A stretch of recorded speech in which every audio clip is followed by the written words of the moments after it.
Hey y'all, Coach in the Fight here, doing something a little bit different.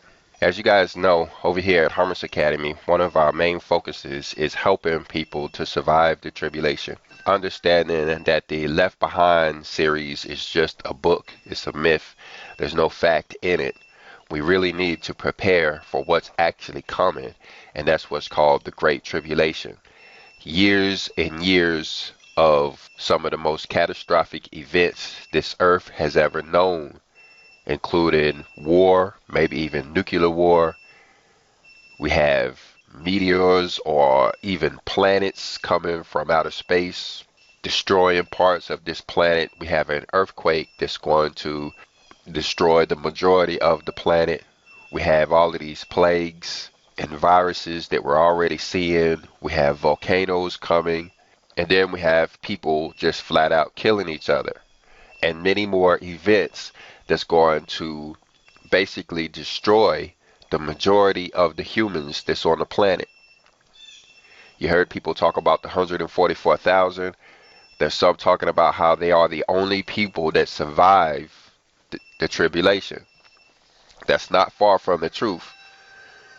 The 144,000 are the main ones that survive the tribulation, but there are a lot of people who will be following their instructions, following their example, and they will make up what's called a multitude that will also survive the tribulation. But my point is that there's over 7 billion people about to die off of this planet. And so that's what we concentrate a lot on our channel, is helping people to understand what it is that we have to do in order to be prepared for that day to come.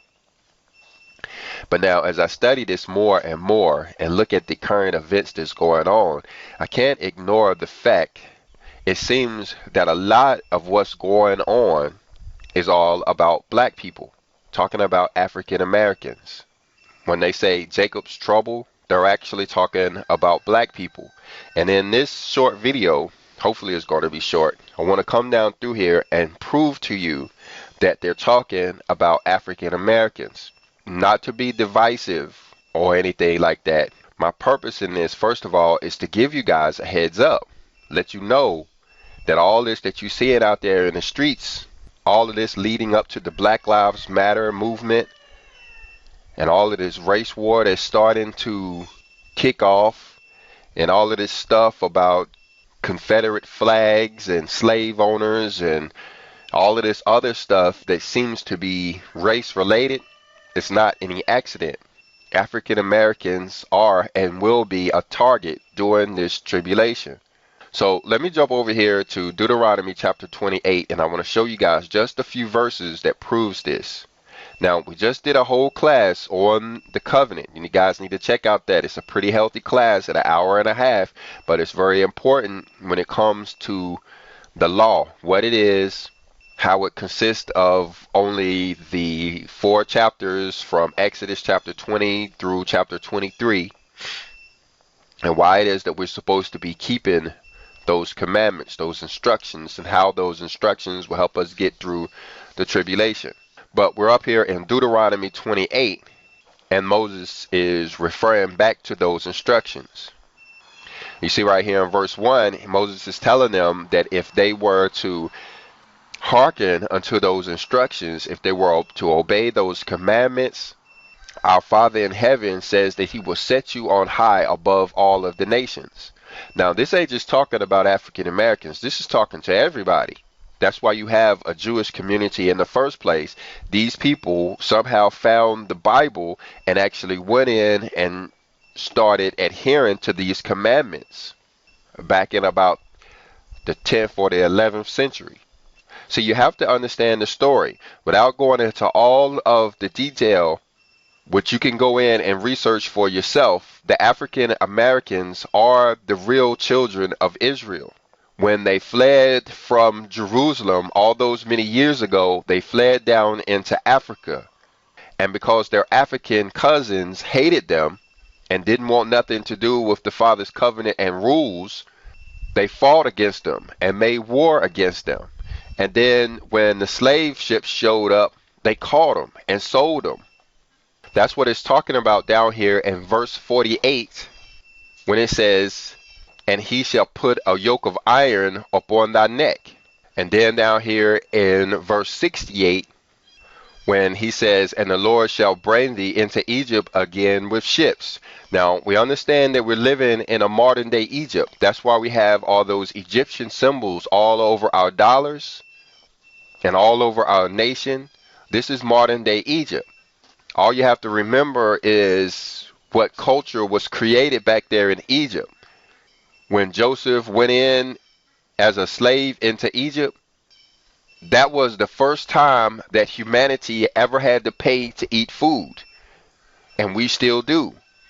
We are still living under the Egyptian culture when we have to pay to eat food. Before Egypt, people always raised their food. Never did people have to spend money on food. And even to this day, the human species is the only species that has to pay to eat. Everything else eats for free on the whole entire planet. This is the Egyptian culture. The other thing that was created there in Egypt was the undertaker and having to pay to be buried. And again, the human species is the only species on the planet that has to pay to die. That came from Egypt.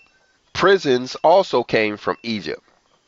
That's why we live in what's called a modern day Egypt. America is the modern day Egypt. Along with other countries, any civilized country today is a modern day Egypt. But notice how in this verse that he's telling them that he's going to take them into this Egyptian culture by way of ships. And when you look at the Septuagint, the earliest translation of the Old Testament, it says in ships. Now most people travel on ships, but here he's telling these people that they're actually going to go into Egypt in a ship. What he was talking about was in the belly of a slave ship, and how there they're going to become bondmen or slaves. Now name another race of people on the planet that has gone into slavery by way of a ship. And like we saw back there in verse 48, with iron yokes around their neck. Name another race of people in the whole world that has ever had iron shackles around their neck. The Africans that got off of those slave ships are the only race of people that fit this description. This is part of the curses that's also talked about there in chapter 28. You look right there at verse 15, it says, But it shall come to pass, if thou wilt not hearken unto the voice of the Lord thy God, and observe to do all of his commandments and his statutes, what I command thee this day, that all of these curses shall come upon thee and overtake thee. And then it goes down and talks about curse after curse that if you look at, seems to be plaguing the African American race. See, this proves that the descendants of the slaves are who is being talked about in the books of Exodus and Deuteronomy and Numbers.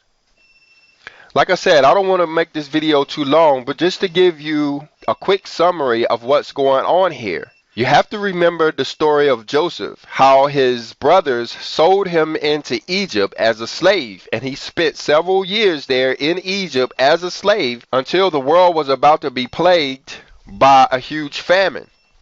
It was only in that moment, as a famine was approaching, that Joseph was actually allowed out of prison with the mission of saving humanity.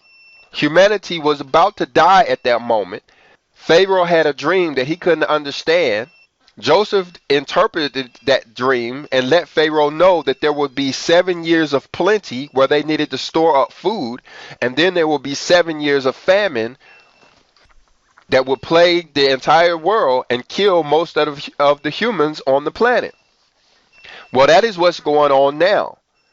The African Americans, and I hate to keep leaving out the people in other countries. There's plenty of countries that received these slave ships, but these people were sent over to these nations, over to these countries as slaves and then as prisoners, knowing that there's coming a day when the world is going to suffer from plagues and other tribulation events that's threatening to kill all of humanity. Well, these people, like Joseph, will rise to the occasion in those moments and save humanity. But the thing is, you have to remember how devilish this world is and how there's so many people in the world that want nothing to do with the Father's commandments, his rules, his statutes, his judgments. And so they are actively trying to destroy anybody that tries to remember and keep these rules. See, that's what's talked about over there in Revelations chapter 12 and verse 17. The remnant that he's talking about are the few Israelites that's left. And to be Israel, to be spiritual Israel now means to keep the commandments. Just because you have the bloodlines of Abraham, Isaac, and Jacob doesn't make you Israel. You actually have to be obeying the commandments, or you'll be counted as a rebel, or you'll be counted as a Gentile. But you see right here in verse 17 how it said that they're going to make war with those who keep the commandments. It ain't that they hate you because you're black. That's why many of them will say that they're not racist, even though they seem to be doing actions that make them seem like they're racist. They're not attacking you because you're black. They're attacking you because you have an inherent relationship with the Most High. Let me tell you what's about to happen. These people are going to keep targeting you and targeting you. This police brutality issue, just like the race war, is not over. It's just getting started. They're actually somewhere right now regrouping and planning their attack, if we want to be honest. But what's going to happen is, as they continue to mash down on the African American and harm them, these people are going to realize that protesting in the streets doesn't help. Walking around with picket signs and bullhorns.